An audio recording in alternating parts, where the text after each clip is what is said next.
My alarm clock woke me up at 6 o'clock because I needed to go to St. Thomas Church in Lexington. So, and this is what I experienced. I felt as if the right hand of the Lord grasped me and said to me, "Get up, Camillus. You got some preaching to do today. You've got to preach about the good news of my son Jesus. People are hearing all that bad news and are experiencing bad news. But you've got to go out there and preach the good news." And that's what I'm doing.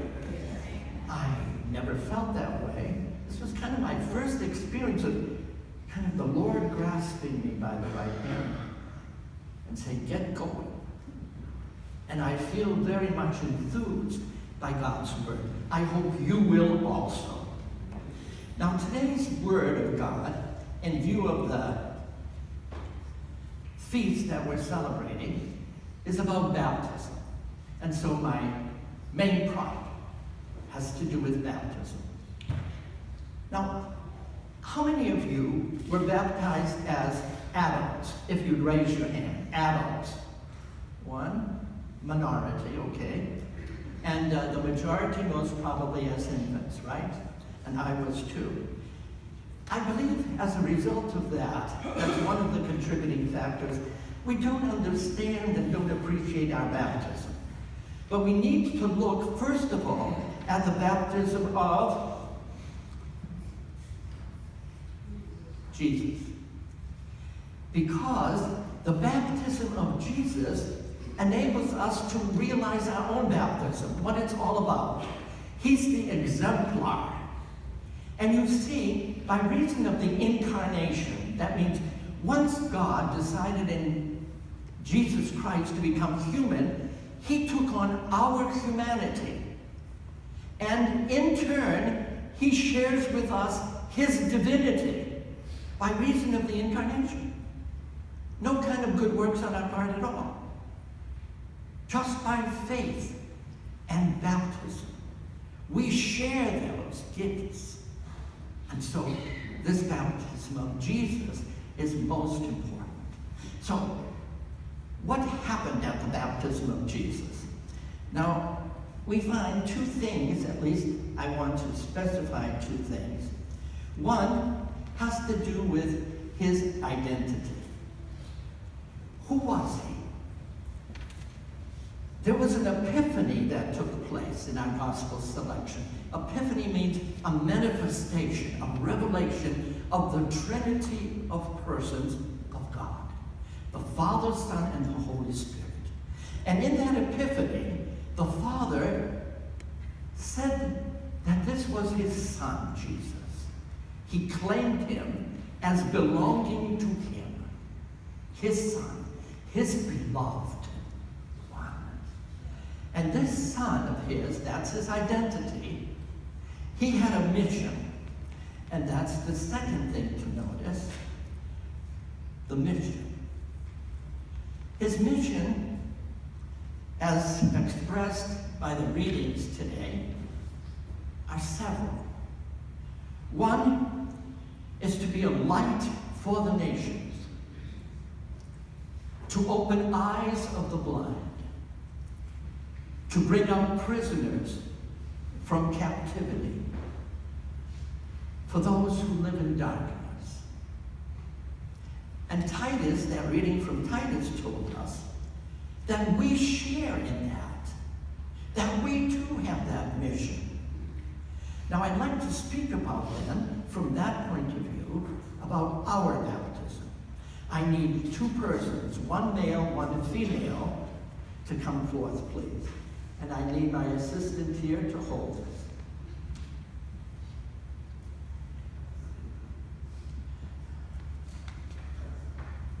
I don't see you now. One male and one female. Baptized. Okay, if you put this on. And if you put this on, thank you. Sit over here. Stand over here. And if you come in the center. If you put that on, please. Now, we were baptized by Jesus. See, the priest is only the minister of baptism or anybody else. That's all due to the incarnation, because he took on our humanity, as a result of which, whatever he does favors us. We are gifted because of his taking on our humanity. So while he was in the Jordan, we were being baptized. All of us, who later on in time were baptized. It's by his baptism that we are baptized. And so, what about our identity? You'll have to hold this up high. Up high. The same of Jesus. We're beloved of God. How many of you come to a stage within your life, or have in the past, and say, nobody loves me, nobody loves me? And we cry as adults and think that we're all alone. Well, what about God? What about our baptism? We have been loved by God, and God will never take back his love no matter what we do. Never. He's not a person who gives, and then when we're bad, he takes away. No. He waits for our conversion. We're beloved of God. We're sons and daughters of God. Wow. Give that some thought if you haven't thus far. Now, once you realize, you and I, realize that we are loved by God, we have the greatest freedom. We don't have to be afraid of what's going to happen to us, because God's love is powerful. God's love strengthens. God's love enlivens us, gives us life. So we can be as free as the birds of the air when we realize that we are beloved by God. And what is our ministry? Using one word, you need now the other hand.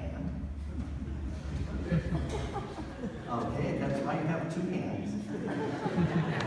Can everyone see it? Light. Together with Jesus, we are to be the light of the world. How about that? When we say world in this situation, world is taken as evil.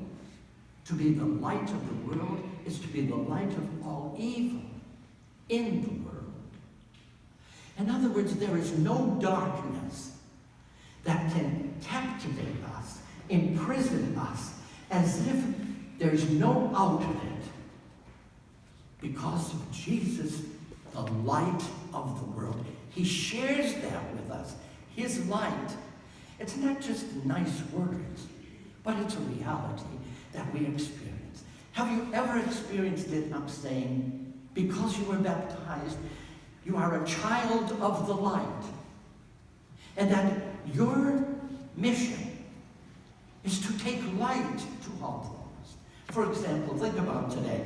You're going to be meeting with people. So those people that you're going to meet with, they may be relatives. So eventually they'll talk negatives. And this is bad and this is bad. Will you be able to, in the midst of that darkness, will you be able to shed light from your own light, which is the Jesus light within you? Or will you join in the negatives and moan and groan about this one and about that one and this event and that event? And this world is so. Or will you bring light to the world? You are a child of light. When was the last time that you defined yourself or identified yourself as that? When somebody asked you, who are you? Did you ever say, ever, without mentioning your name, I am a child of God? I mean, was there an occasion to do that? I think that a good number of us were not brought up that way. We feel very clumsy, and we feel as if out of place. To be able to say that to somebody, I'm a child of God. Well, isn't that the greatest reality that there is besides your name. That you are a child of God. That you are a son and daughter of God. Did you ever answer it? Somebody asked you, who are you? I'm beloved of God. Somebody says to you, you're having so many problems. And these children of yours, you brought them up and now they're all disseminating. They're all going their own ways and they're denying God. I'm still beloved of God. I still have joy. It brings me pain. But in that pain, I'm joy-filled. Because I'm beloved by God. You see, when Jesus went into the Jordan, he went into the water to be immersed. Not only by the water, but immersed in people's lives.